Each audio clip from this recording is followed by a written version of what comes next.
સારું. સામે ઉલટો પ્રશ્ન થાય, તમારે ત્યાંથી હુએન સાંગ કેટલા નીકળ્યા? ફાહિયાન નીકળ્યો કોઈ? ઇત્સિંગ નીકળ્યો કોઈ?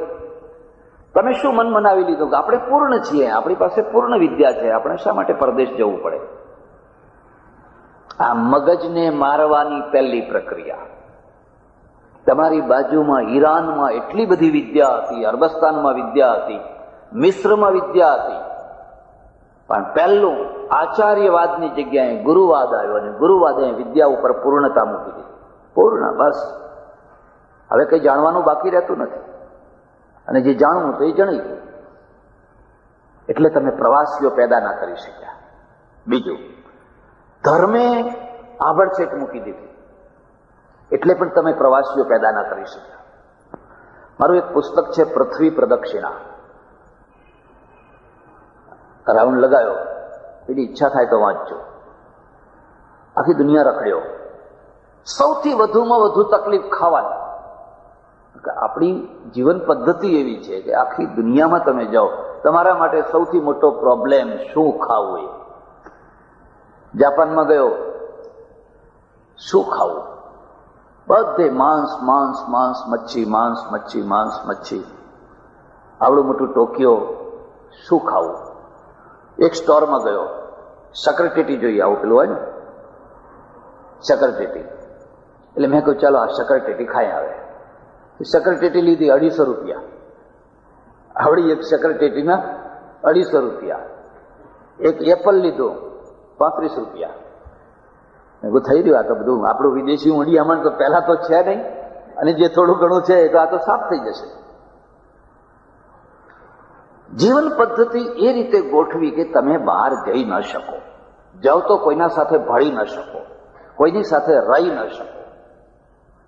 મારે આશ્રમમાં હમણાં 3 વર્ષ પહેલા એક 17 વર્ષની અમેરિકન છોકરી આવી, આણંદ આવેલી. એની જિજ્ઞાસા હિન્દુઇઝમને જાણવાની. તો કોઈએ મારું નામ આપી દીધું. તે પૂછતી પૂછતી આવી, મને કે અડધો કલાક ટાઈમ આપશો? મેં કહ્યું અમે તો બધા નવરાજ છીએ. 3 કલાક બેઠા, 3 કલાક. એ 17 વર્ષની છોકરીએ કંઈ પ્રશ્નો પૂછ્યા છે, કંઈ પ્રશ્નો પૂછ્યા છે. આટલા પ્રશ્નો આજ સુધી મને કોઈ માણસે પૂછ્યા નથી. મેં એને કહ્યું તું 17 વર્ષની, તારી સાથે કોઈ છે કે ના? હું તો એકલી ફરું છું. તું હોટલોમાં ઉતરે છે, બધે ફરે છે, તને કોઈ કડવા અનુભવ નથી થતા? કે થાય, કોઈ વાર કડવા અનુભવ થાય એમ કે શું થઈ ગયું? ગજબની વાત છે ને. હવે તારા મા બાપને કઈ ચિંતા નથી થતી? ના, મારા મા બાપે મને કહ્યું તું તારે ફર એમ તો બધે જાજે. કોઈ વાર કોઈની ગાડીમાં બેસું, હોટલમાં એકલી ઉતરું છું, બધે ફરું છું. મેં કહ્યું ભાઈ અમારે ત્યાં તો 80 વર્ષની ડોશીમાં હોય અને જો એ સાંજે કલાક મોડો આવે તો અમારો જીવ અદ્ધર થઈ જાય છે. માજી ક્યાં ગયા, માજી ક્યાં ગયા, માજી ક્યાં ગયા. અમે એવો કાચ જેવો સમાજ બનાવ્યો છે કે જેને એક નાનો સરખો ટકોરો વાગે તો તૂટતા વાર નથી થતો. અને જેને બધું જ સાચવીને આમ સંભાળીને રાખવા જેવું. એટલે તમારે જોવું હોય તો જો કોઈ ટ્રેન ઉપડતી હોય ને વળાવવા આવે ને એટલે બસ તરત જ રડવા માંડે ને પછી ટ્રેન ઉપડે એટલે ભેગા દોડવા માંડે, આમ કરજે ને પાણી પીજે ને પછી ટાઈમ થાય ત્યારે ખાજે ને. હવે જો ઘેર ભેગી થાય ને હવે તો બધું કરવાના છે. ટ્રેન ઉપડી છે, દોડી રહી છે, હવે દોડીને પછી ભલામણ કરે છે.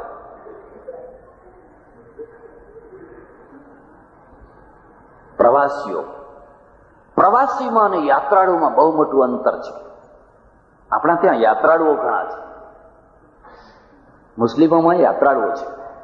યાત્રાળુ શું હોય? યાત્રાળુના પાસે શ્રદ્ધા હોય. એટલે રામેશ્વર જાય, ફલાણે જાય, પગે લાગે, લે દેવ ચોખા, પગે લાગે, વાત પૂરી થઈ ગઈ. પ્રવાસીની પાસે જિજ્ઞાસા હોય. એ જાણવા માટે ગયો કે રામેશ્વર મંદિર ક્યારે બનાવ્યું, કોણે બનાવ્યું, કેવી રીતે બનાવ્યું, આ શિલ્પ કેવું છે, આ સ્થાપત્ય કેવું છે, ફલાણું. આ બેયનું અંતર છે. એટલે આપણા ત્યાં યાત્રાળુઓનો પાર નથી. હું મારી સાથે ઘણી વાર આવેલો. મેં આગ્રા ગયા અને તાજમહાલ જોવાનો. રેલવે સ્ટેશન ઉપર અમારો ડબ્બો એક જગ્યાએ ઊભો રહ્યો. મેં લોકોને કહ્યું ચાલો ભાઈ તાજમહાલ જોવાનો છે. એ નામ સાંભળીને જ કેટલાક ચમક્યા. મને કે અહીં કયા ભગવાનના દર્શન કરવાના છે? મેં કહ્યું અહીં કોઈ ભગવાનના દર્શન નથી. અહીંયા તો એક બાદશાહે એની બેગમના પાછળ સ્મૃતિમાં જે આલિશાન મકબરો બનાવ્યો છે એ જોવાનો, કે અમારે મુસલમાનનું જોવા નથી આવવું. એમ તમને નવી લાગશે. અડધા માણસો સ્ટેશન ઉપર બેસી ગયા. અમારે એ જોવા આવવું, કારણ કે એમને જિજ્ઞાસા નથી.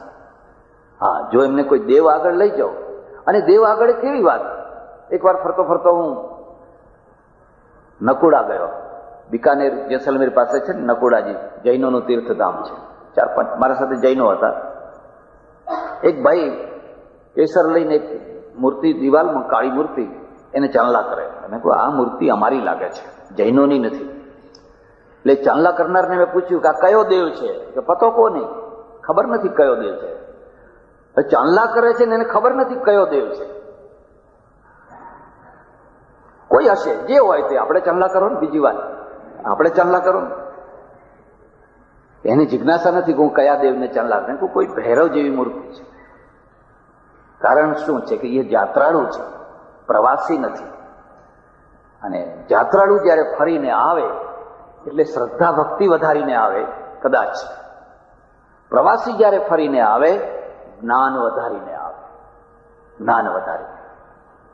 એટલે વિદ્યાર્થી શું છે? પ્રવાસી છે. પ્રવાસી છે એટલે તમારે ત્યાં ટૂર ગોઠવવામાં આવે છે, અને એને પહેલેથી પૂર્વ ભૂમિકા હોવી જોઈએ. મારી વિદ્યા, હું તત્પર હંમેશા. પેલા માણસો કેટલું દુઃખ વેઠ્યું, ખાવાનું, પીવાનું, રહેવાનું, ઊંઘવાનું, બેસવાનું, ઉઠવાનું, સંપર્ક નહીં, લૂંટાઈ જવાનું. હુએન સાંગને 3 વાર તો લૂંટી લીધો. જંગલોની અંદર ડાકુએ, ચોરોએ લૂંટી લીધો. મરી જવાનું. મને એક તત્પરતા છે, બસ મારે આ વિદ્યા પ્રાપ્ત કરવી છે. હું બસ, એટલે હું કહું, ચોથું જે વ્યક્તિત્વ છે ને, મસ્તિષ્કનું વ્યક્તિત્વ છે. મગજ માટે, જ્ઞાન માટે જન્મ્યો છે. આખી જિંદગી સુધી આઈન્સ્ટાઈનનું શું મહત્વ છે? આઈન્સ્ટાઈન પાસેથી મગજ કાઢી લો અને બાકી બધું એમને રહેવા દો, તો આઈન્સ્ટાઈનનું શું રહે બાકી? તાનસેન હોય એની પાસેથી ગળું કાઢી લો અને બાકી બધું રહેવા દો. અને ભીમ પાસેથી બાવડા લઈ લો, બાકી ભીમને એમને રહેવા દો, પછી રહ્યું શું? તમારા દેશની પાસે જે મસ્તિષ્ક છે, એ મસ્તિષ્કના વ્યક્તિત્વ વાળા માણસો કેટલા? માત્ર જ્ઞાન માટે તત્પર રહેનારા માણસો કેટલા? એમાંથી આખા જ્ઞાનનો ઇતિહાસ શરૂ થતો હોય છે. આખું જ્ઞાન એમાંથી વિકસિત થતું હોય છે. વિદ્યાર્થી તત્પર છે. મારી બાજુમાં જ કોલેજ છે, બિલકુલ બાજુમાં, આશ્રમની બાજુમાં. વિદ્યાર્થીઓ ઘણી વાર આશ્રમમાં આવીને બાંકડે બેઠા હોય. હું એમને કહું, પીરિયડ ખાલી છે? મને કે ના ના, પીરિયડ ચાલતો હશે. તો પીરિયડ ચાલતો હશે તો તમે અહીં કેમ બેઠા છો? કે ના, કઈ રસ નથી આવતો પીરિયડમાં. તો અહીંયા શું રસ આવે છે? અહીંયા વાતો કરવાનો રસ આવે છે. તો પછી પાસ કેવી રીતે થશો? મને કે મહારાજ તમને ખબર નથી, હવે પાસ થવાના બીજા ઘણા રસ્તા નીકળ્યા છે. મા બાપના આશીર્વાદથી, આચાર્યોના આશીર્વાદથી, બીજા બધા ઘણાના આશીર્વાદથી પાસ થવાના. અને કેટલીક વાર અમારી છરીના, કાઠિયાવાડમાં તો છરીનો પ્રભાવ વધારે છે, એના ઉપર જ મૂકીને લખવાનું. જે તપાસ કરવા આવે એને કહેવાનું, જો મારી કોપી નહીં જોવાની, આ છરી જોઈ લે. એ પેલો કે લખ લખ ભાઈ, તું તાર લખ. મારે એક ક્લાર્ક જોઈએ અમારા એક ગુરુકુળ માટે, જાહેર ખબર આપેલી. એક વાણિયાનો છોકરો આવીને મને કે બાપજી, હું વિધવા માનો છોકરો છું અને તમારા ગુરુકુળમાં મને ક્લાર્ક તરીકે રાખી લો. મારે આ કોઈ આવકની આધાર નથી ને તમે રાખી લો. મેં કહું ભલે, મારા હાથની વસ્તુ નથી, પણ હું પ્રયત્ન કરું તારા માટે. તો શું પાસ શું થયો? મને કે BCom પાસ થયો છે. ચાલ કીધું, હા લખ, હું લખાવું એટલું લખ. 4,53,902 લખ. હવે એટલું લખવામાં જ એને 1 મિનિટ નીકળી ગઈ. ક્યાં લખવું, કેમ લખવું? 2, 3, 4 વાર બોલ્યો ત્યારે એ માંડ. એમાંથી બાદ આટલા, બાદ બાકી કર, એને ગુણ્યા આટલા. તમને નવાઈ લાગશે. ના બાદ બાકી આવડી, ના ગુણાકાર આવડ્યો. એક વાત તો તારો ખોટો છે. આ તો ચોથી ચોપડી ભણનારનો જ આ પ્રશ્ન છે. આ સરળ ગણિત છે. એ તો ચોથી ચોપડી ભણતો હોય એના માટે, ત્રીજી ચોથી માટે છે. ડબડબ ડબડબ ડબડબ રડવા માંડ્યો. કેમ રડે છે? તારે નોકરી જોઈએ છે ને તમને, અને તે બીકોમ થયેલો છે, હિસાબી ખાતું કરવું છે, અને તું આટલું લખતો નથી આવડતું, તે કર્યું શું? મને કે પીરિયડ નથી ભર્યા, બસ રખડ્યો છું ને બાંકડા ઉપર બેઠો છું. માં વિધવા, બાપ નહીં. અને જેને નાની ઉંમરમાં બાપ ના હોય અને માં વિધવા હોય, એના ઘડતરમાં બહુ મોટી કચાશ રહી જતી હોય છે, બહુ મોટી કચાશ રહી જતી હોય છે. માં વાલ આપે, પણ ઘડતર માટે છે ને એક વાઘની આંખ જોઈએ, એક સિંહની આંખ જોઈએ. એ માં નથી આપી શકતી. બાપ હોય તો આપે, પણ આ છે કે આ તો મારો આટલો જ છોકરો, હા હા હા આટલો જ છોકરો, એને કશું ક્યાં ગયો તો ભાઈ, ક્યાં ગયો તો ભાઈ, એટલે ભાઈ માથા ઉપર જ ચડ્યા કરે.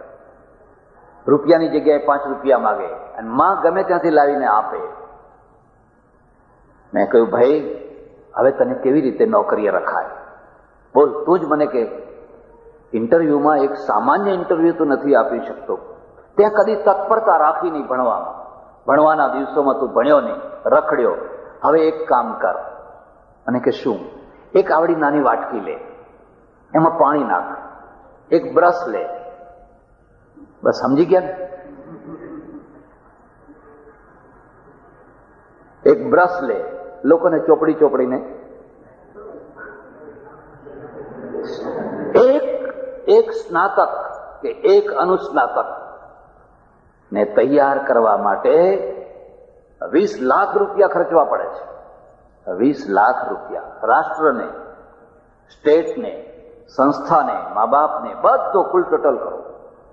અનુસ્નાતક સુધી પહોંચતા પહોંચતા એક વિદ્યાર્થીની પાછળ 20 લાખ રૂપિયાનું મૂડી રોકાણ થાય છે. અને આ 20 લાખ રૂપિયાનું મૂડી રોકાણ બસ વ્યર્થ છે, કશું જ નહીં, કંઈ જ નહીં. જેમ તેમ કરીને પાસ થઈ ગયા. હમણાં થોડા દિવસ પહેલા મારે આશ્રમમાં એક છોકરો આવ્યો, એક બેન લઈને આવ્યા, 12મું ભણે છે, એને ફીના પૈસાની જરૂર છે. મા બાપ ગરીબ છે ને એને ફી ભરવી છે, ફીના મેં તો આપીએ, મદદ કરીએ. અમે એને એટલું જ પૂછ્યું, તું 12મું ભણે છે?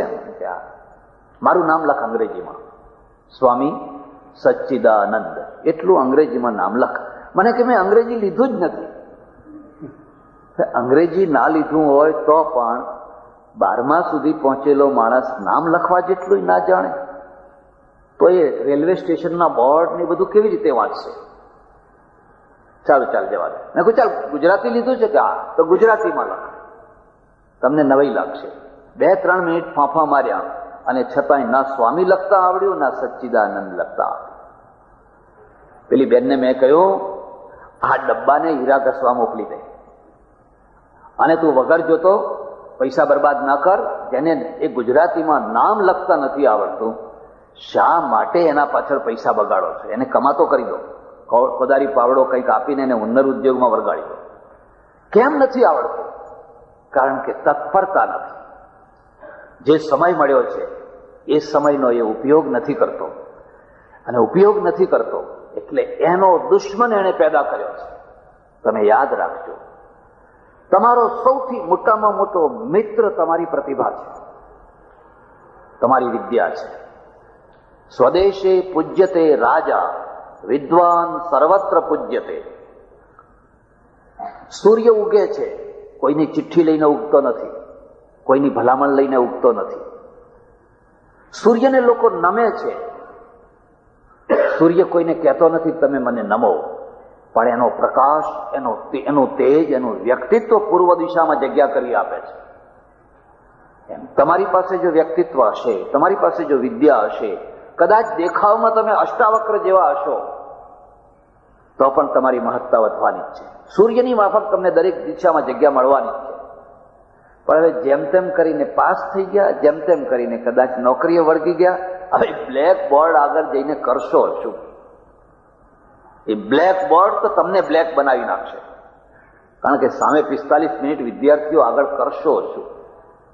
અને ઘોડાને જેમ ખબર પડી જાય કે આ અસવાર છે એ બિલકુલ નકામો શીખવ છે, એમ વિદ્યાર્થીઓને પહેલી મિનિટે ખબર પડી જાય કે સાહેબના મગજમાં કાંકરા ભર્યા છે, અને સાહેબના મગજમાં કાંકરા ભર્યા છે. હવે તમારી પર્સનાલિટી ખતમ. તમે બહુ બહુ તો પગાર લઈને પેટ ભરો અને પીરિયડમાં ગમે તે રીતે ગોટાળા કરો. તમે સરસ્વતીના ઉપાસક નહીં થઈ શકો. તમે સરસ્વતીના વ્યાપારી થઈ શકશો બહુ બહુ તો, પણ સરસ્વતીના ઉપાસક નહીં થઈ શકો. હા, ગૌરવભર્યું જીવન નહીં જીવી શકો. એક સમય હતો જ્યારે પ્રોફેસર એટલે કેટલી મહાન વ્યક્તિ, એમ પ્રોફેસર દાવર, પ્રોફેસર ફલાણા, એટલે લોકો એમ સમજે પ્રોફેસર એટલે ઓહો આ પ્રોફેસર સાહેબ છે.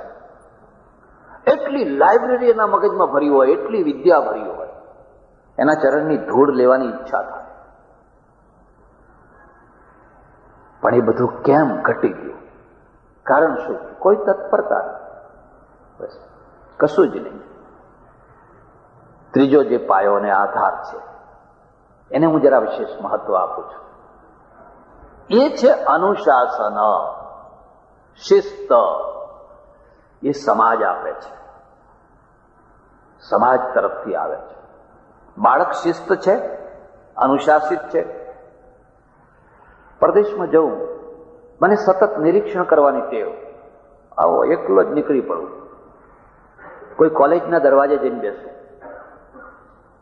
કોઈ પ્રાથમિક શાળા હોય એના દરવાજે જઈને બેસું, જો અને મને તમને નવાઈ લાગશે. વિદ્યાર્થીઓ નીકળે, મને જુએ, કોઈ મશ્કરી ના કરે, કોઈ ખીખી ના કરે. એમના માટે જરા હું કુતૂહલ જેવો લાગુ ને. હા, મશ્કરી આપણા ત્યાં કરે, હો આપણા ત્યાં કરે. મશ્કરી ના કરે એ જ નવાઈ. એકવાર એક કોલેજમાં જવાનું થયું અને પ્રિન્સિપાલે અત્યંત આગ્રહ કરીને બોલાવ્યો. હવે હું ને પ્રિન્સિપલ ગાડીમાંથી ઉતર્યા એટલે લેવા આવ્યા. ચાલતા હતા પેલા ગલિયારામાંથી એમની ઓફિસમાં જવા માટે. થોડીક વાર હતી એટલે બીજા ગલિયારામાંથી 3 છોકરીઓ નીકળી, વિદ્યાર્થીની બહેનો 3 નીકળી. એ 3માંથી એક જેવી મને જોયા ને, આવડી જીભ કાઢી, હા જાણે કોઈ ભયંકર કોઈ વસ્તુ ના આવી ગઈ હોય, આવડી મોટી જીભ કાઢીને પછી પેલી 2 ખડખડ હસી. બરાબર બેઠા. પ્રિન્સિપલ સાહેબને કહ્યું, જો સાહેબ, હું પ્રવચન નહીં કરું, તમારા ફંક્શનમાં ભાગ નહીં લઉં, હું જાઉં છું અત્યારે પાછો. અને કે કેમ? તમારા વિદ્યાર્થીઓ એન્યુઅલ ડે ઉપર બોલાવેલા મહેમાનનું જો સન્માન ના કરી શકતા હોય અને અપમાન કરતા હોય તો એટલી નીચી કક્ષાએ પહોંચાયેલા વિદ્યાર્થીઓ પાસે મારે માથું બગાડવું નથી. હું જાઉં છું. ગભરાઈ ગયા, પરસેવો થઈ ગયો. અને કે ના ના ના ના, શું કરું, મારું કઈ ચાલતું નથી, આમ છે તેમ છે. તમારે ના ચાલતું હોય તો તમે સહન કરો, મારે શું કામ સહન કરવું જોઈએ? મારે કઈ પગાર લેવો નથી તો હું સહન કરું. મારે કઈ જવું નતું, મારે ભાન કરાવવું હતું. જો ભાન ના કરાવું તો રોગ છે એ દબાય. પછી કે મને કે બારી ખાતર, ભલે રહી ગયા. બન્યું એવું. પછી તો પ્રવચન થયું તો કોઈ ખૂબ પ્રેમથી સાંભળ્યું, ઇનામો વહેંચાવાના શરૂ થયા. હવે બન્યું એવું કે જે છોકરીએ જીભ કાઢેલી એ જ છોકરીને મારા હાથે 5 ઇનામો લેવા. એ નામ બોલે પણ ઉઠે જ નહીં, એનું નામ બોલે પણ એ ઉઠે જ નહીં. આગ્રહથી એને ઉઠાડી, આવતા આવતા રડી પડી. કેમ? એ તો મારી દીકરી બરાબર છે, મારી દીકરી છે, તો મારા છોકરાઓ છે. એ અપમાન કરે કે માન કરે કે જે કરી કરે, એમાં એમનો દોષ નથી. સમાજે જે ઘડતર આપ્યું છે એનું આ પરિણામ છે. અને આ કઈ આજની વાત નથી. યાદવોએ, કૃષ્ણના જમાનામાં યાદવોએ મશ્કરી કરતા હતા. તો મને અમેરિકા, યુરોપમાં હું બહાર બેઠો, કોઈ મશ્કરી ના કરે. આવડા છોકરા નીકળે, મારી સામે જુએ, હું એની સામે આંખ મેળવું એટલે તરત આંખ નીચી કરી દે. અને અંદર એ ખીખી ના કરે. મારા મનમાં એમ થાય કે આ અનુશાસિત પ્રજા છે, વિનયી પ્રજા છે, તોફાની નથી, અવિનયી નથી. અને છોકરા આવડા જોઉં પ્રાથમિક શાળાના, લાલ ગલગોટા જેવા, લાલ ઘૂમ, એક એની આંસળી ના દેખાય, એટલા સરસ. એક નામ પર નિશાસો નાખો, મારા દેશમાં કોઈ ટાઈમ એવો આવશે કે છોકરા આવા લાલ ગલગોટા જેવા હોય, આપણે બેઠા જોઈએ પછી દેશમાં આવ્યો ત્યારે ખબર પડી કે હા, સરકારે મધ્યાહન ભોજન યોજના શરૂ કરી છે. અને આ મધ્યાહન ભોજન યોજના શરૂ કરી છે કે હવે જરૂર આપણા છોકરા લાલ ગલગોટા જેવા. પછી ખબર પડી કે એ મધ્યાહન ભોજનાનો કસ તો બીજા જ લઈ જાય છે ને ગલગોટા જેવા એ થઈ ગયા. આ તો બિચારા પીળાના પીળા રહી ગયા. આ તો પાછા હતા એવા ને પીળાને પીળા રહી ગયા. એક અનુશાસિત પ્રજા. પણ અનુશાસન ક્યાંથી આવતું હોય છે? દંડાથી નહીં, ખોટી વાત છે. અનુશાસિત થવા માટે, અનુશાસન લાવવા માટેની અનિવાર્ય 3 શરતો છે. પહેલી શરત છે સમયબદ્ધતા,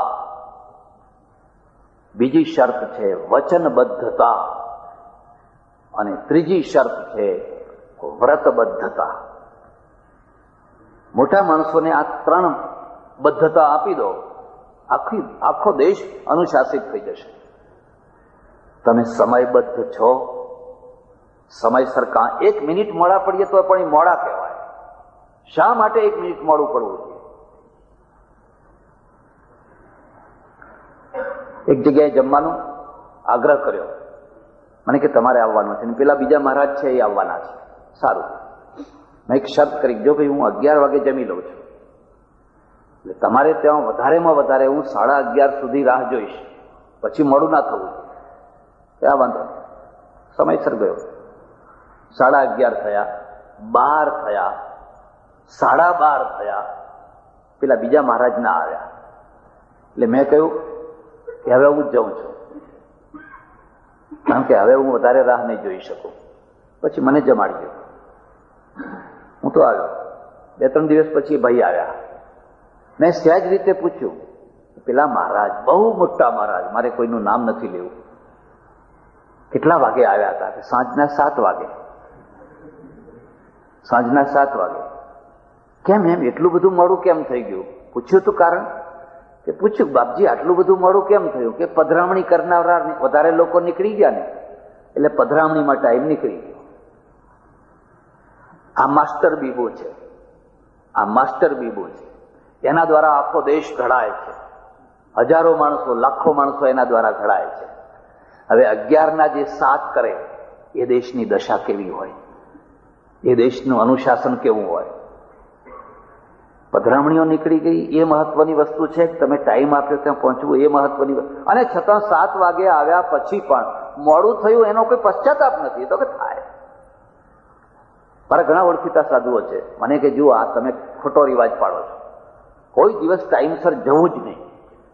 એ બધાને આમ આકુળ વ્યાકુળ કરવા, અડધો કલાક ઊંચા નીચા થઈ જાય, આમ જોઈએ તેમ જોઈએ, પછી આપણે જવું તો આપણું માન રહે, આપણી મર્યાદા રહે. હવે કોઈ આવ્યા ના હોય તમે જઈને બેસી જાઓ પહેલા.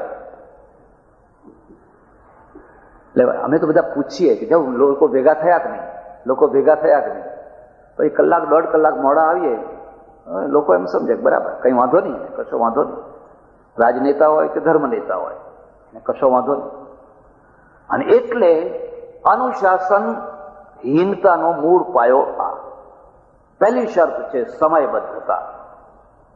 હું તમને ખાસ હાથ જોડીને પ્રાર્થના કરું છું, તમારા પીરિયડમાં બિલકુલ સમયસર તમે ક્લાસરૂમમાં હાજર થઈ જાઓ. જો વિદ્યાર્થી અનુશાસનમાં રહે છે, પણ તમે મોડા જાઓ છો 10 મિનિટ 15 મિનિટ. હવે આ 15 મિનિટ વિદ્યાર્થીઓ કરે છે શું? આ 15 મિનિટ કરે છે પેલા જે સાહેબ આવવાના છે ને એમના ચેન ચાળા કરે છે, એમની નકલ કરે છે, એમના ડુપ્લિકેટ ટ્રિપ્લિકેટ નામ બનાવે છે. અને ત્યાં સુધી કઈ ને કારણ કે તો ટીખળ કરવાનું શું કરવું? ત્યારે 15 મિનિટ કાઢવી કેવી રીતે? તમે એને ચાન્સ આપ્યો છે, તમારી નિંદા કરવાનો, તમારી નકલ કરવાનો, તમારું અપમાન કરવાનો તમે એને ચાન્સ આપ્યો છે. અમેરિકામાં એક યુનિવર્સિટી જોવા ગયો, બેઠા એક ભાઈ દેખાયા. મેં એને કહ્યું મારે જરા યુનિવર્સિટી જોવી છે, કોઈ ગાઈડ મળશે બધું બતાવે એવો? એને મને કહ્યું મારી પાસે 9 મિનિટનો ટાઈમ છે, હું 9 મિનિટ સુધી તમને જે કંઈ શક્ય હોય એ બતાવો, 10મી મિનિટે નહીં બતાવી શકું. ભલે, સાથે થઈ ગયા. આમ આ બધું આમ જુઓ, આ જુઓ, ફલાણું જુઓ, બધી માહિતી આપી. ફરતા ફરતા અમે પહોંચ્યા. બરાબર 9 મિનિટ પૂરી થઈ. મને કે સોરી, પહેલો સામે છે એ મારો ક્લાસરૂમ છે અને હું પ્રોફેસર છું અને મારે પીરિયડ લેવાનો છે, એટલે 10મી મિનિટે મારે ત્યાં પહોંચવાનું છે, એટલે હવે હું 10મી મિનિટ તમને આપી શકતો. આ માણસ સીધો ત્યાં જઈને ક્લાસ લેવાનું શરૂ કરે છે અને હું વિચાર કરું છું 9 મિનિટ, 10મી મિનિટે ક્લાસમાં હાજર, વિદ્યાર્થીઓ હાજર, કોઈની 1 મિનિટે બગડતી નથી. મારા દેશમાં 9 મિનિટ થતી હશે ને 10 મિનિટ થતી હશે ને 10 કલાકે થતા હશે ને આવ્યા તોય વાહવા ને ના આવ્યા તોય વાહવા ને મોડા આવ્યા તોય વાહવા, બધું વાહવા જ વાહવા. કારણ કે આધ્યાત્મિક માણસો બધા તો આધ્યાત્મિક માણસો. સમય મારો દાસ છે, કે હું સમયનો દાસ થોડો છું. પાછી ફિલોસોફી બતાવે, સમય મારો દાસ છે, હું કઈ સમયનો દાસ થોડો છું. એટલે પહેલી શરત છે સમયબદ્ધતા. હું જ્યાં કોઈ જગ્યાએ જાઉં, પહેલી શરત કરું, ટાઈમસર બધું શરૂ કરશો અને જુઓ કેટલો એનાથી ફાયદો થાય છે. 5000 માણસનું એક ટોળું છે, 1 કલાક તમે સભા મોડી શરૂ કરો, 5000 કલાક બગાડ્યા. 5000 કલાક. અને 5000 કલાકની કોઈ વેલ્યુ ખરી કે નહીં? અને જો કશી વેલ્યુ ના હોય તો માથાકૂટ કરવાની કોઈ જરૂર જ નથી. આ તો બધા શું કે હરિહરિ મહારાજ થવા દો એમ કે, બસ બહુ રાહ પડે છે, થવા દો એમ કે હરિહરિ મહારાજ સપ્તાહ સાંભળવા ગયા છે. આટલો ટાઈમ દુનિયાની કોઈ પ્રજા આપતી નથી. અને આટલો ટાઈમ આપ્યા પછી પણ ધર્મના નામે, એટલે પ્રામાણિકતાના નામે, સચ્ચાઈના નામે આપણા ત્યાં મીંડું. પેલી પ્રજા ટાઈમ નથી આપતી, પણ પ્રામાણિકતા તમે જુઓ તો આપણને એના ઉપર વારી જવાનું મન થાય. કારણ એ સમયબદ્ધ છે. એક વાર સમયબદ્ધ થવું એ બહુ અઘરું નથી. એક વાર તમે મનમાં નક્કી કરી લો કે મારે બધું સમયસર કામ કરવું છે, તમારી એક છાપ પડશે, તમારા માટે એક બહુ ઊંચો આદર થશે. પણ એથી વધારે એક બીજી શરત છે, વચનબદ્ધતા. અનુશાસન લાવવું છે, એવું વચન આપો જે પાળી શકાય, આપોઆપ પાળી શકાય. હવે આપણે તો તમે જાણો છો, આપણા રાજનેતાઓ કેટલા વચનો આપે છે ચૂંટણીના ટાઈમે, અને હવે લોકો સમજે છે કે આમાં કંઈ પૂરા શું થવાના હતા. એક બાપ છે, સ્કૂટર ઉપર નીકળે છે, નાનું છોકરું પાછળ થાય છે, મને બેસાડો, મને સાથે લઈ જાઓ, મને સાથે. હવે એ તો સર્વિસ કરવા જાય છે, કંઈ કામ ધંધે જાય છે. એ બાપ પેલા છોકરાને શું કહે છે, તું રહો, સાંજે તારા માટે મોટરસાયકલ લાવીશ, તારા માટે ફલાણું લાવીશ, તારા માટે ફલાણું લાવીશ. રમવાની સાયકલ આવે ને, બધા વચનો આપે છે. પેલું છોકરું છે કે પપ્પા તો મહાન પપ્પા, કદી કોઈ દિવસ જુઠ્ઠું બોલે. ભારતીય સંસ્કૃતિ એ સંસ્કૃતિના આદર્શ પિતા, અને આદર્શ પિતાનો આ આદર્શ પુત્ર છે, એટલે એમાં કોઈ શંકા કરવાનો કોઈ પ્રશ્ન જ નથી. ને આખો દિવસ એને સાયકલના વિચારો આવે છે, બીજા ગોઠિયાઓને સંભળાવે છે, સાંજે મારા પપ્પા આવશે, મારા માટે સાયકલ લાવવાના છે, મારા માટે સાયકલ લાવવાના છે. આખો દિવસ એના મગજમાં ફરે છે. આ ભાઈ સાંજે આવે છે પાછા, એને તો સાયકલ યાદ નથી આવતી. સાયકલ તો આ છોકરાને યાદ આવે છે, આને તો કઈ યાદ નથી આવતું. અને છોકરો દોડતો જાય છે, સાયકલ લાવ્યા હશે, સાયકલ લાવ્યા હશે, સાયકલ લાવ્યા હશે. વળગી પડે છે, પપ્પા સાયકલ લાવ્યા? અને પપ્પા ભૂલી ગયો, કાલ લાવીશ. હવે તમે જ વિચાર કરો, આ લબાડના છોકરા લબાડ ના થાય તો બીજું થાય શું?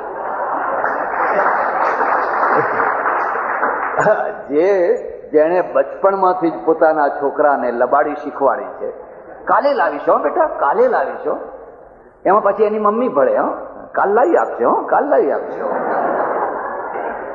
શું સંસ્કૃતિની વાતો કરો છો? તમને ખબર છે સંસ્કૃતિ કેવી હોય, કેવી રીતે સંસ્કૃતિ આવતી હોય છે? એટલે આ બીજી વાત છે, વચનબદ્ધતા. તમે જે બોલો છો એને પાળો છો, પાળવાની શક્તિ છે. એકવાર તમે નક્કી કરો અને તમે જુઓ, તમારી વચનબદ્ધતા છે, તમારા લેવલને ઊંચું કરી નાખશે. વચને થાપન ને વચને ઉથાપન. પાનબાઈ, તમે પાનબાઈના ભજન સાંભળજો. એટલા શું કહીએ, અભણ સ્ત્રીએ ભજન લખ્યા છે. એક વિધવા સ્ત્રી વિધવા વહુ માટે રોજ એક ભજન રચીને સંભળાવે છે. 52 જ ભજન, અને 52 ભજન એટલે અમર થઈ ગયા. એ પરાવાણીમાંથી નીકળેલા. તમે કરજો વચનવાળાનો સંગાત પાનભાઈ. હું એ તમને એ જ કહું છું, બધાનો સંગ કરજો, પણ લબાડ માણસનો સંગ ના કરશો, જેને વચનની કિંમત નથી. આપણે કેમ પાછા પડીએ છીએ? બોલીએ છીએ ઘણું, વચનો ઘણા આપીએ છીએ, પાડવાના ટાઈમે ફસકી જઈએ. ચીબડા જેવા, જરાક 5 કિલો વજન આવે ફસકાઈ જઈએ છીએ, અને ફસકાઈ જઈએ છીએ એટલે આપણી દુનિયામાં વેલ્યુ નથી થતી. ત્રીજી છેલ્લી વાત કહું છું, અનુશાસન માટે વ્રતબદ્ધતા. જીવન એક વ્રત છે. વ્રત છે એ બાંધે, વર્તુળમાં બાંધે, એનું નામ વ્રત. હું તમને એક ખાસ ભલામણ કરું છું, તમે ઉપનિષદો વાંચજો, પ્રાચીન ગ્રંથો વાંચજો. કોઈ જગ્યાએ 11 કરવાનું લખ્યું નથી, અને લખ્યું હોય તો મને બતાવજો. 11 કરજો, સોમવાર કરજો, મંગળવાર કરજો, ગુરુવાર કરજો, કોઈ જગ્યાએ નહીં. આ તો બધું પાછળથી પૌરાણિક નીકળ્યું બધું. હું કેનેડામાં હતો અને સાંજે બધી સભા થઈ, પછી છોકરાઓને પ્રશ્નોત્તરી થઈ. એ આવડી હાઈસ્કૂલમાં ભણનારી છોકરીઓ આપણી અહીંની મને પ્રશ્ન પૂછ્યો કે અમારે આ ગૌરી વ્રત શા માટે કરવું? ગૌરી વ્રત ચાલતા હતા ત્યારે. હવે ગોરી સ્ત્રીઓ કરે નહીં, ગોરી છોકરીઓ ભણે, આ 10 હોય પેલી 90 હોય, પૂછ્યા કરે તું કેમ ખાતી નથી? ગૌરી વ્રત કર્યું હતું. વાય, શા માટે કર્યું? એટલે એના પપ્પાને આવીને પૂછે કે અમારે ગૌરી વ્રત કેમ કરવું હતું? કે આપણને ખબર નથી, મહારાજ આવે તો પૂછજો એમ. મને પૂછ્યું અને કે અમારે ગૌરી વ્રત શા માટે કરવું? મેં કહ્યું તમારે ગૌરી વ્રત કરવું નહીં કરવું ને, આ નહીં કરવું. ઊભી ચોથ ને આડી ચોથ ને ખારા સોમવાર ને મોરા સોમવાર, આ શું માંડ્યું છે? આ બધું શું માંડ્યું છે? તમે ઉપનિષદમાં જુઓ, ઉપનિષદના વ્રતો જુદા છે, જીવનલક્ષી છે. ઉપનિષદ કહે છે અન્નમ બહુ કુર્વીત તદ વ્રતમ. અન્નના ઢગલા કરજે, એ હું તને વ્રત આપું છું. અન્નમ ન નિંદ્યા તદ વ્રતમ. અન્નની નિંદા ના કરીશ, આ હું તને વ્રત આપું છું. તમે જોજો, આખા જીવનલક્ષી વ્રતો છે. પછી પૌરાણિક યુગ આવ્યો એટલે પછી આવું વ્રત કરો ને ચંદ્રને જોઈને ખાઓ ને ફલાણાને જોઈને ખાઓ ને આમ ખાઓ ને મોરું ખાઓ ને તીખું ખાઓ ને ગળ્યું ખાઓ ને ઊભા ખાઓ ને. અને બધા વ્રતો પાછા સ્ત્રીઓને, પુરુષોને એકે નહીં. તમે કદી ઊભી ચોથ કરો છો? કેમ? આમના મગજમાં એક વાત બેસાડી દીધી કે સારો મુહૂર્તિયો મેળવવો હોય તો આ બધા વ્રત કરવા પડે. એમાંથી તો બે વાતો નીકળી. મૂર્તિયામાં એટલા બધા ખરાબ મૂર્તિયા છે કે એમાંથી રડ્યો ખડ્યો કોઈક સારો મેળવવો હોય તો આ વ્રત કરવું પડે. પણ કન્યાઓમાં એટલી બધી સારી કન્યાઓ છે કે એમને મેળવવા માટે કોઈ વ્રત કરવાની જરૂર જ નથી.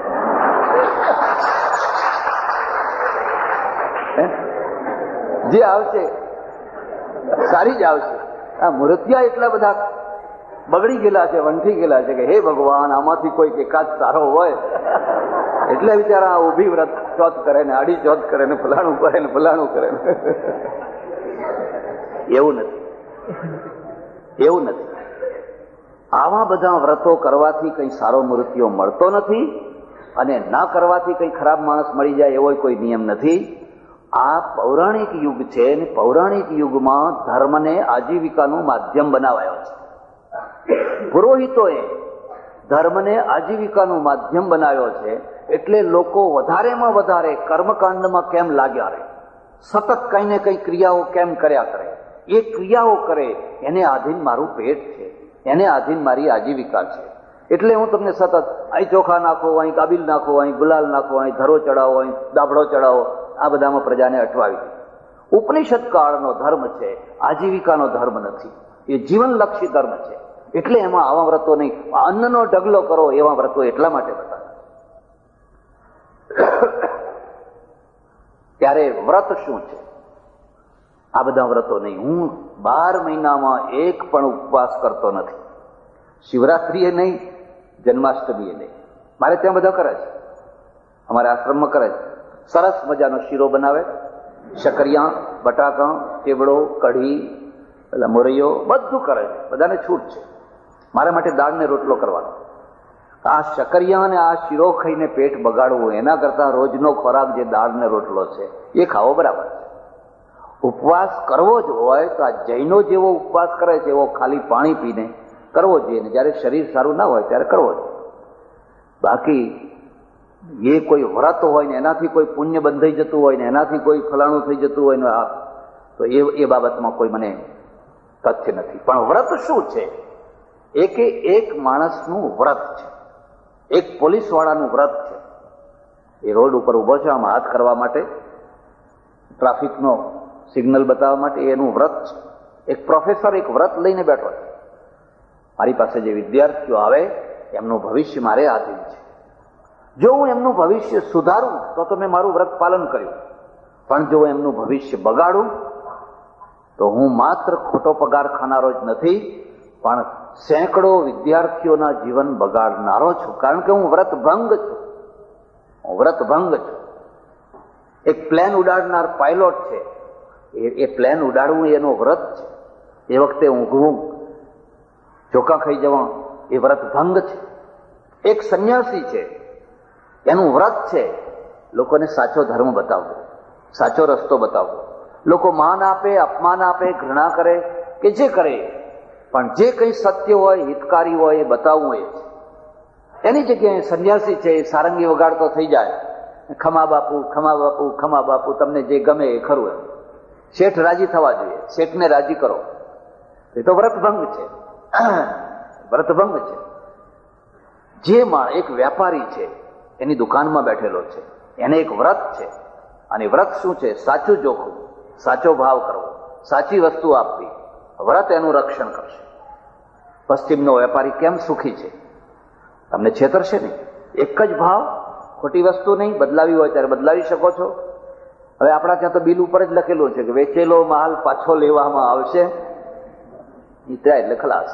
અને વાત એ સાચી છે.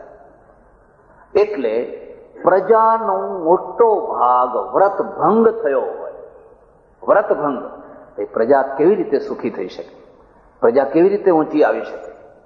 અનુશાસન જો લાવવું હોય તો આ ત્રણ ઉપર ભાર મૂકવાનો. પહેલી શરત છે પ્રજાને સમયબદ્ધ બનાવો, પ્રજાને વચનબદ્ધ બનાવો, પ્રજાને વ્રતબદ્ધ બનાવો. બસ ઘડતર થઈ ગયું.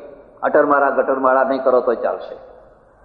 બધા શ્લોકો યાદ કરો તો સારું છે, એમાં જ કંઈ બધું થવાનું નથી. પણ આ ત્રણ કામ કરો ને તમે જ્યાં હશો ત્યાં તમે એક મહાન પ્રજા તરીકે તમારા કાંઠાને કાઢી શકશો. એટલે સજ્જનો, આજે આપણે જ્યારે આ મળ્યા છીએ ત્યારે મારે આપ સૌને એ જ વાત કરવાની છે કે શિક્ષણના ત્રણ પાયા છે. જિજ્ઞાસાને મરવાના દેશો. સાચી જિજ્ઞાસા જરૂર જાગ્રત રાખજો. વધુ ને વધુ તમારું જ્ઞાન એ જિજ્ઞાસાના દ્વારા વિકાસ પામશે. તમારી પોતાની તત્પરતા ઓછી ન થવા દેશો. રમવાના ટાઈમે રમવાનું, કોઈ વાર પિક્ચર જોવાનું ઈચ્છા થાય તો જોજો ખુશીથી, એની હું ના નથી કહેતો. મનોરંજનના ટાઈમે મનોરંજન, પણ એટલું જોવાનું કે મૂળ લક્ષ્ય તો ભણવાનું છે. અને એ લક્ષ્ય ના બગડવું જોઈએ, એ તત્પરતામાં ખોટ ના આવવી જોઈએ. અને ત્રીજી વસ્તુ અનુશાસન. અને અનુશાસનના ત્રણ આધાર જેટલા તમારા જીવનમાં વધારે ઉતારશો એટલા જ તમે વધારે મહાન અને એટલા જ તમે વધારે દિવ્ય થશો. પરમેશ્વરને હું પ્રાર્થના કરું કે મારા દેશમાં, માલવીયા કોલેજમાં શિક્ષણના ત્રણેય પાયાઓ વધુ ને વધુ મજબૂત થતા રહે એવી પરમેશ્વરને પ્રાર્થના. આભાર, ધન્યવાદ. હરિઓમ.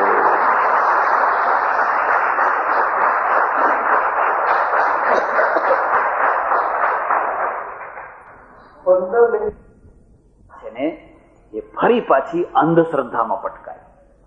અને આ અંધશ્રદ્ધાએ એને પુરુષાર્થી બનાવવાની જગ્યાએ નાની નાની બાબત હોય તોય કઈ ને કઈ. મારે તો એક છોકરો આવ્યો, મને કે ફૂલ લેવા છે આશ્રમમાંથી, લઈ જા. શું કરશો? તો કે વૈભવ લક્ષ્મીનું વ્રત કરવાનું છે. વૈભવ લક્ષ્મી તમે બધા કરતા જશો, બેનો ખાસ કરે તમારે. મેં કહું ઉભો રહે, વૈભવ લક્ષ્મીનું વ્રત એટલે શું? મને કે તો એ વ્રત કરીએ ને તો આપણા ઘરમાં વૈભવ આવે એમ. તો કીધું ના લઈશ. તારી મમ્મીને પૂછ્યા, ફૂલ મારા ને ઢગલો તારા ઘેર થાય વૈભવનો? અડધો આપે તો આપો ફૂલ. કીધું એ વૈભવ જે આવે એમાંથી અડધો વૈભવ મને આપે. રો મટીરિયલ્સ તો આપણું છે. એ ગયો પાછો આવ્યો જ નહીં. વૈભવ લક્ષ્મીનું વ્રત કરવાથી વૈભવ ના આવે. જરા જાપાન વાળાને પૂછજો કે કયા વૈભવ લક્ષ્મીનું વ્રત કરે છે. ઇઝરાયલ વાળાને પૂછજો, ઇંગ્લેન્ડ વાળાને પૂછજો, જર્મની વાળાને પૂછજો. તમારા મગજને બગાડવામાં આવ્યું છે અને આમ આડાવડે ચડાવી દીધેલું છે. એટલે અને વળી પાછું એ કર્યા પછી એની 11 ચોપડીઓ બીજાને વહેંચવાની. એટલે તમે તો ડૂબ્યા પણ બીજા 11 ને ડૂબાડો. પછી કાગળો લખવાના, જુદા જુદા કાગળો લખવાના. તમે આમ કરજો, નહીં કરો તો આવું થશે, અમે કર્યું તો આવું થયું. ફાડીને ફેંકી દેવાય એવા કાગળો. કોઈ દિવસ કશી વાતમાં ડરવું નહીં, વેમ નહીં રાખવો. કારણ કે મગજ બગાડવાના. આ ધર્મ નથી, આ તો ધર્મના નામે તમને નમાલા બનાવવામાં આવે. એક ઈશ્વર ઉપર દ્રઢ વિશ્વાસ. કરતા ધરતા ભગવાન છે. તમે પાંદડા શું કામ પકડો છો? દુઃખી થઈ જશો. એક પરમેશ્વર ઉપર દ્રઢ વિશ્વાસ. એટલે એ બધું કરતા ધરતા તો એ જ. એટલે આ બીજો રૂપ આવ્યો. પેલો ઋષિ યુગ છે, પછી સાધુઓ આવ્યા, પછી પુરોહિતો આવ્યા, પછી સંતો આવ્યા. આ દેશને બચાવનાર સંતો આવ્યા. આ સંતો કોણ છે? સંતો સાધુઓ નથી. મેકણ દાદા કોણ છે? સંત છે. તમારે કચ્છમાં, કાઠિયાવાડમાં કેટલાય સંતો થયા. એને કઈ કપડા બદલવાના ના હોય, એને નામ બદલવાનું ના હોય. એ તો જલારામ, તુકારામ, નરસિંહ, મીરા ઘરમાં જ છે. એને બાળ બચ્ચા છે, એને ધંધો છે, પોતાનો ધંધો કરે. કબીર તો પેલી શાળ ચલાવે છે, કપડા વણવાની. અને એટલા માટે એ ખુમારીથી બોલી શક્યો. હવે જેને જમવાનું જ પારકા ઘેર હોય, ખુમારીથી ના બોલી શકે. રોટલો જ પરાધીન હોય, એ કઈ રીતે ખુમારી લાવી શકે? એ તો જે રોટલો આપનારને જેમ રાજી રહે એમ બોલવાનો. પેલો તો પોતાનો સંચો ચલાવીને કપડાં વણીને પોતાની રોટલી ઊભી કરે છે. એટલે એનામાં ખુમારી છે. ઋષિ અને સંત આ બેયમાં તમે જોશો, ઋષિ બાલ બચ્ચા વાળા છે, આ સંત પણ બાલ બચ્ચા વાળા છે. એને ઘર છે, ધંધો છે, છોકરા છે, પત્ની છે, બધું છે, અને છતાંય સંત છે. પણ બંનેમાં ફરક શું છે? બંનેમાં એક બહુ મોટો ફરક છે. ઋષિ છે એમાં સમગ્રતા છે, એને બધી વિદ્યાઓ આવડે છે, બધી ફેકલ્ટીઓ, બધી વિદ્યાઓ આવડે છે. આ સંત છે એ ખાલી અધ્યાત્મ વિદ્યા જાણે છે, પરમાત્માની. એ સિવાય એને ધનુર્વેદ નથી આવડતો, એને નક્ષત્ર વિદ્યા નથી આવડતી, એને ભૌતિક વિદ્યા નથી આવડતી, એન્જિનિયરિંગ નથી આવડતું, કશું જ નહીં. ખાલી રામ નામ આવડે છે.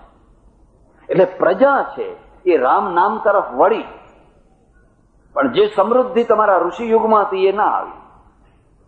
બીજી વાત, સંતો બધી જ્ઞાતિમાંથી થયા, બધી જ્ઞાતિમાંથી થયા. બ્રાહ્મણમાંથી થયા, વાણિયામાંથી થયા, પટેલોમાંથી થયા, લોહાણામાંથી થયા, હરિજનોમાંથી થયા, ભંગીમાંથી થયા, બધામાંથી થયા, એક કોમમાંથી થયા. અને એની પરાવાણી, ઓહો, રોહિદાસ ચમાર, અને એના ભજનો આજે ગવાય છે. મહારાષ્ટ્રમાં એક ચોખા મેળા થયા, ભંગી હતા. એની કથા તો અદભુત કથા. પંઢરીપુરમાં રહે અને ત્યારે પેશવાઓનો જમાનો, અને પેશવાઓના જમાનાની અંદર આ વર્ણ વ્યવસ્થાનો એટલી બધી જડબે સલાક સ્થિતિ. આ માણસ પંઢરીપુરના એ મંદિરના દરવાજાની બહાર ઉભો રહેલો છે. અંદર તો એનાથી જવાય નહીં. અને બહાર ઉભો હાથ જોડીને પ્રાર્થના કરે, ભજનો રચે. એના અભંગ, તુકારામના અભંગ જેવા એના અભંગ. અને તુકારામ કોણ હતા? કણબી હતા. તુકારામ કોણ હતા? અને તુકારામના ગ્રંથ બધા ફેંકાવી દીધેલા. બધા એમના ભજનો છે એ નદીમાં ફેંકાવી દીધેલા. આખો ઇતિહાસ તમે જોજો. બહુ ઉદાર. આ સંતો બધા ઉદાર, વ્યાપક. એક તારો લઈને બેસો, જેને આવવું હોય એને આવો. સ્ત્રીઓ થઈ એમાં, મીરાબાઈ થઈ, સખુબાઈ થઈ, કર્માબાઈ થઈ, કેટલી બાઈઓ થઈ.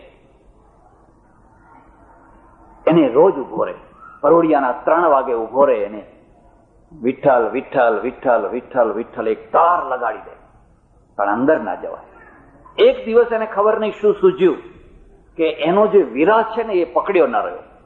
એને થયું કે હજુ 3 સાડા 3 થયા છે, મંદિર ઉઘડ્યું છે અને પૂજારીઓ કોઈ દેખાતા નથી. લાવને હું જરા વિઠ્ઠલને જઈને જોઈ આવું ને મારા વાલાને ભેટી આવું એમ. અને એને કઈક હિંમત કરી લુપાતો છપાતો અંદર ગયો. કોઈ પૂજારી ના મળે. 3 વાગે કોણ હોય? એને ઉઘાડનારે ઉઘાડી દીધેલું અને એ તો ગાંડો તૂર થઈને વિઠ્ઠલ વિઠ્ઠલ કરીને ભેટી પડ્યો. બરાબર એ જ સમયે પૂજારી આવી ગયો. હાહાકાર થઈ ગયો. ભગવાન અબડાઈ ગયા. ભગવાન અબડાઈ ગયા કે તમારા ઋષિ યુગમાં આ યુગમાં કેટલો ફરક આવ્યો. તમે જોયું તમારી પડતી કેમ થઈ, તમારું પતન કેમ થયું. પહેલા તમારો ભગવાન અભડાતો નતો, એ આખી દુનિયાને પવિત્ર કરતો હતો, આખી દુનિયાને પવિત્ર કરતો હતો. પછી જે તમારો ભગવાન આવ્યો એને આપણે પવિત્ર કરવો પડ્યો કે એને પવિત્ર કરવા માટે ગંગાજળ લઈ આવો, જમનાજળ લઈ આવો, ફલાણું જળ લઈ આવો, આવું લઈ આવો, કેસર ફલાણું લાવો. એને પવિત્ર કરવા માટે આપણે કરીએ છીએ ને ભગવાનને પવિત્ર. પહેલા ભગવાન આપણને પવિત્ર કરતો, એ અભડાતો નતો અને પછી અભડાઈ જનારો ભગવાન આવ્યો. અમારે કાશીમાં તો એવી કહેવત છે કે જયારે ઔરંગઝેબ બાદશાહ કાશી ચડી આવ્યો તો ભગવાન વિશ્વનાથ, કાશી વિશ્વનાથ પોતે અભડાઈ ના જાય એટલા માટે ત્યાંથી ઉછળીને કૂદીને કૂવામાં પડ્યા.